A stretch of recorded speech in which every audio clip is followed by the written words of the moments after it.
I didn't know my girlfriend's brother was dead until the podcast asked me about him. It was a Tuesday. I was in my car, parked outside my apartment after a late shift, just scrolling through YouTube before getting out. I'd been listening to Where They Went, a missing persons podcast that I'd binged during my commute, and I wasn't expecting the thumbnail for the newest episode. It was a photo of a young man with sandy hair and a familiar lazy smile. I recognized the pale blue of his eyes, the same exact shade as my girlfriend, S. The title read, Ethan Greer, the hiker who walked into a cloud. I sat there in the dark with the engine off, watching the episode's play button pulse, and I felt something cold slide into my chest, not quite panic yet, just the first brush of it, because I had never heard of a brother. I had been dating Bate for 14 months. I knew her family, her mom, her stepdad, her grandmother who lived in a retirement village. I'd met them all at Thanksgiving. There was no brother, there was never a brother, and yet he looked just like her, that same cleft chin that I kissed every morning. That same way of tilting his head when he was about to laugh. I didn't tell Bate I was watching it. I sat in the car until my phone battery dropped to 15%, listening to the whole thing. The episode was from 3 years ago. Ethan Greer had gone missing during a solo day hike on Mount Hood.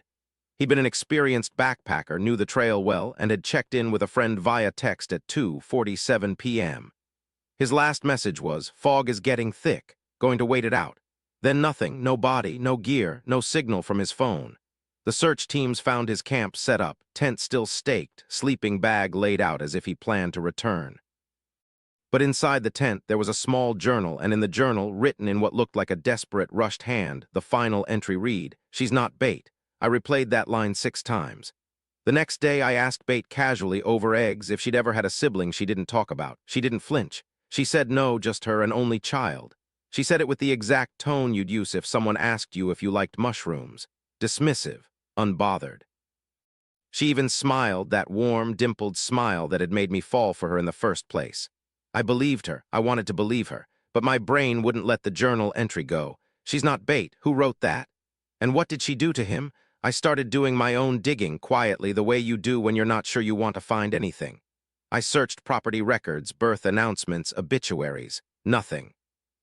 It was like Ethan Greer was a ghost, a person who had left only a single thread of evidence. His disappearance, immortalized by a niche podcast with 40,000 subscribers. But 40,000 subscribers means 40,000 amateur detectives. 2 weeks later, a woman named Carla messaged me on Instagram. She said she was a fan of the podcast and had found my profile because I'd liked a post from the show's official account. She said she'd seen my photos with Bate and wanted to know if I recognized the man in a picture she had. She sent it. It was Ethan, standing next to Bate at a county fair, both of them holding giant stuffed bears and grinning. Her arm around his shoulder, his arm around her waist. They looked like siblings. They looked happy. I asked Bate about the photo that night, holding my phone up as she was brushing her teeth. She took one look at it, and her face did something I'd never seen before. It went slack, like a mask that had lost its grip. Then she smiled, too wide, and said, "Oh, that's my cousin. I forgot about him. Cousin, not brother." For a week I told myself that was the answer, that I was the paranoid boyfriend, the one who makes everything into a conspiracy. I almost convinced myself. But then I looked closer at the metadata of that photo.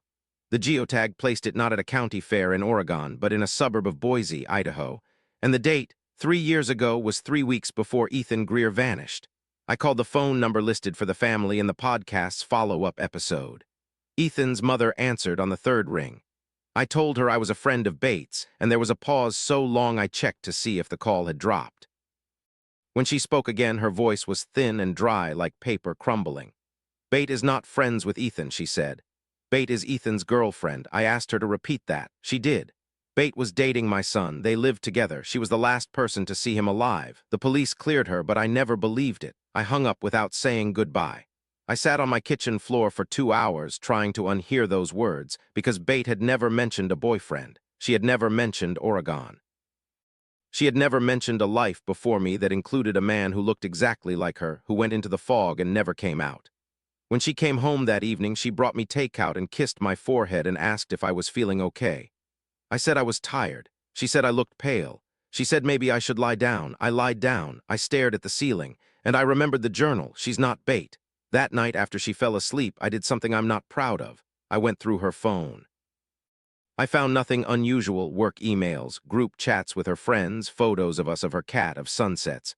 But in her hidden album, protected by a passcode, I had to guess, and I guessed her birthday, which was stupid of her. I found a folder labeled before.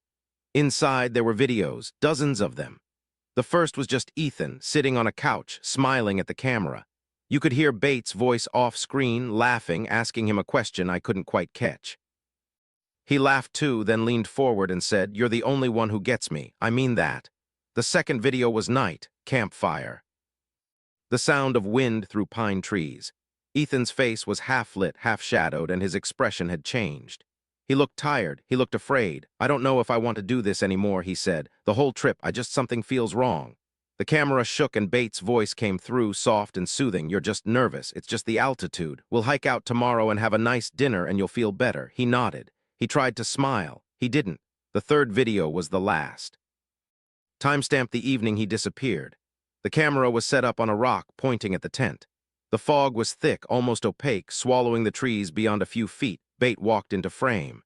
She was wearing a jacket I recognized. I'd borrowed it once last winter. She knelt by the tent and unzipped it slowly.